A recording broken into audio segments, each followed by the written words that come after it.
تو اسے پوچھا گیا کہ اسلام کی کس قدر نے تجھے متاثر کیا ہے؟ تو وہ کہنے لگا کہ سیرت کا صرف ایک واقعہ میری ہدایت کا سبب بن گیا۔ وہ کون سا واقعہ تھا جو تیرے لیے رہنمائی کا سبب بنا؟ اس نے کہا حضور کی مجلس لگی ہے، لوگوں کا ہجوم ہے، ایک آدمی اٹھ کے کھڑا ہوتا ہے، حضور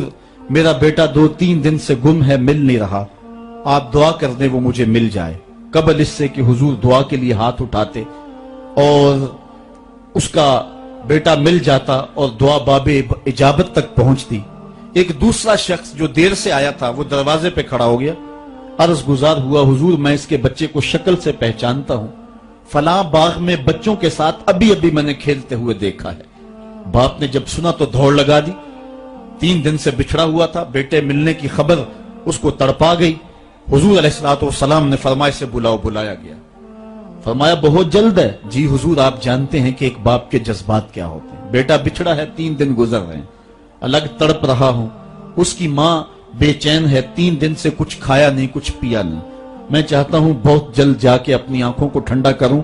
اور اس کی ممتا تک اس کے بیٹے کو بھی پہنچاؤں تاکہ اس کے دکھوں کو بھی قرار ملے۔ فرمایا ضرور جاؤ، تمہارے جذبات سے اچھی طرح آگاہ ہوں، لیکن تمہیں بلانے کا بھی ایک مقصد تھا، اور وہ یہ کہ جب تم اس باغ کے کنارے جاؤ اور بچوں کے ساتھ بچے کو کھیلتا ہوا دیکھو تو اس کو بیٹا کہہ کے آواز نہ دینا، بلکہ جو نام رکھا ہے اس نام سے پکارنا۔ عرض کی حضور میرا بیٹا ہے، اگر بیٹا کہہ کے پکاروں گا تو حرج بھی کیا ہے؟ فرمایا تم 3 دنوں سے بچھڑے ہو،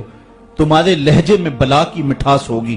اور تم نہیں جانتے، ہو سکتا ہے کھیلنے والوں میں کوئی یتیم بچہ بھی کھیل رہا ہو، اور جب تم اپنے بیٹے کو بیٹا کہہ کے پکارو گے تو اس کا کلیجہ کٹ جائے گا، آج میرا باپ ہوتا تو مجھے بھی بیٹا کہہ کے پکارتا۔ فرمایا یہ شوق گھر جا کے پورا کر لینا، لیکن جب بچے اکٹھے کھیل رہے ہوں تو وہاں اپنے بیٹے کو بیٹا کہہ کے نہیں، اس کے نام سے پکارنا ہے۔ یہ اسلام کا دیا ہوا مزاج ہے۔ بیوہ کے سامنے اپنی بیوی سے پیار نہ کرو، غریب کے سامنے اپنی دولت کی نمائش نہ کرو، بلکہ حضور نے یہاں تک فرمایا اپنے گوشت کی خوشبو سے غریب ہمسائے کو تکلیف نہ دو، یا تو تھوڑا سا پانی زیادہ ڈال لو اور شوربے کی ایک پیالی غریب ہمسایوں کے گھر بھی بھیج دو، اور اگر ایسا نہیں کر سکتے تو ایسے زاویے میں ایسے وقت میں کھانا پکاؤ جب غریب کے بچے سو چکے ہوں، چونکہ اگر غریب کے بچوں نے ضد کر لی